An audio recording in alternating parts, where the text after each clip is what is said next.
ఇప్పుడు నేను యాక్చువల్గా చాలా కంట్రోల్ చేసుకొని మాట్లాడుతున్నాను, చాలా బాధతో మాట్లాడుతున్నాను.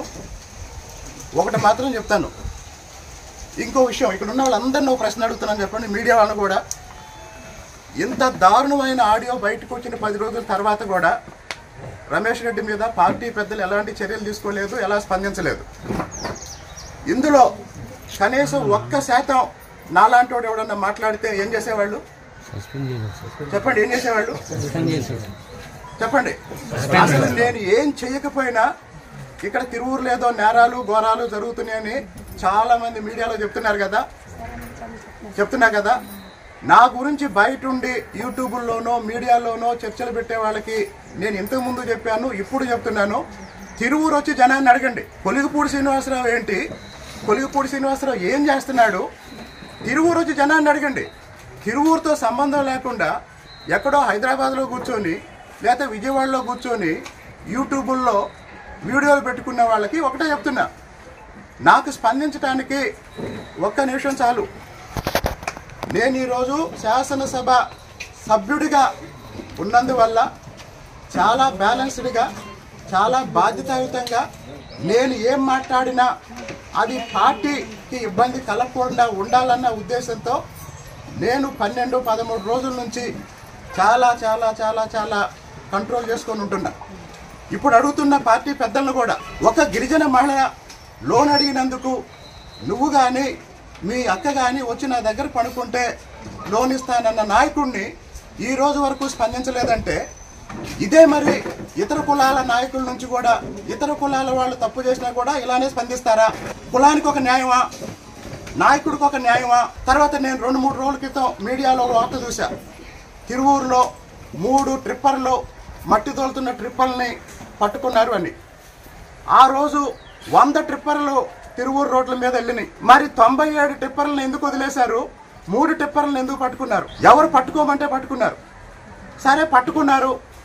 నేను ఇంకోటి కూడా చెప్తున్నా, మరి ఆ టిప్పర్లతో మట్టి తోలిస్తున్న నాయకుల పేర్లు ఎందుకు రాయలేదు? తర్వాత ఇంకో ప్రచారం ఏంటంటే, కొలిగిపూడి శ్రీనివాసరావు వైసీపీ వాళ్ళతో కలిసి ఏదో చేస్తున్నాడని.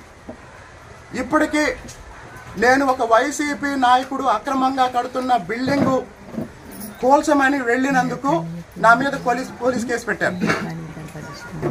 ఒక వైసీపీ నాయకుడు 4 స్థలాన్ని ఆక్రమించి అక్రమంగా బిల్డింగ్ కడుతున్నాడని దాన్ని ఆపేయమని నేను విఆర్ఓని అడిగాను, పంచాయతీ సెక్రటరీని అడిగాను, ఎంఆర్ఓ గారిని అడిగాను, ఆర్డీఓ గారిని అడిగాను.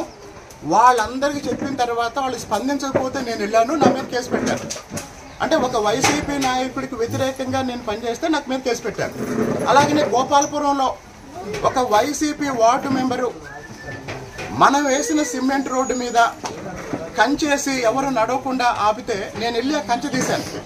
ఆ రోజు మళ్ళీ నా మీద కేసు పెట్టారు. అంటే వైసీపీ వాళ్ళ విషయంలో నేను వాళ్ళ మీద పోరాటమో వాళ్ళు చేసిన తప్పుల్ని సరిదిద్దడానికి ప్రయత్నం చేస్తే నా మీద కేసు పెట్టారు. మిమ్మల్ని ఆపటానికి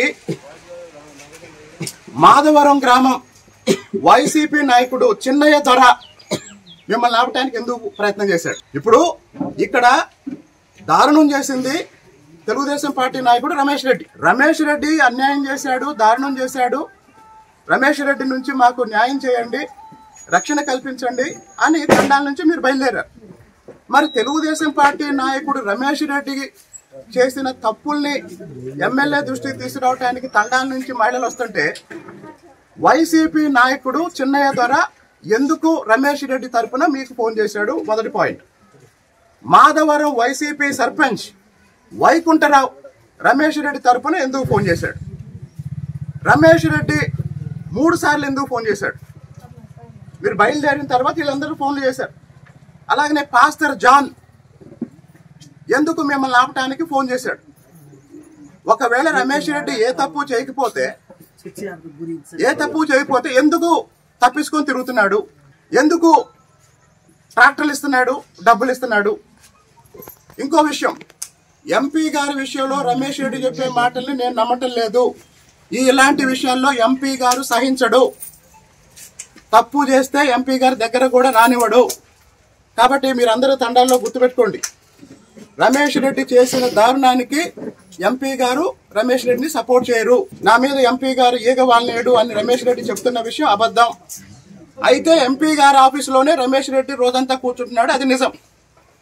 ఆ విషయం ఎంపీ గారికి తెలియకపోవచ్చు. కాబట్టి ఇప్పుడు డబ్బుల ద్వారా మేనేజ్ చేస్తున్నాడా, లేదా ట్రాక్టర్లు ఇచ్చి మేనేజ్ చేస్తున్నాడా, లేదా ఎంపీ గారి ఆఫీసులో ఎవరి ద్వారా వీటన్నిటి నుంచి బయటపడటానికి ప్రయత్నం చేస్తున్నాడా అనేది చూద్దాం.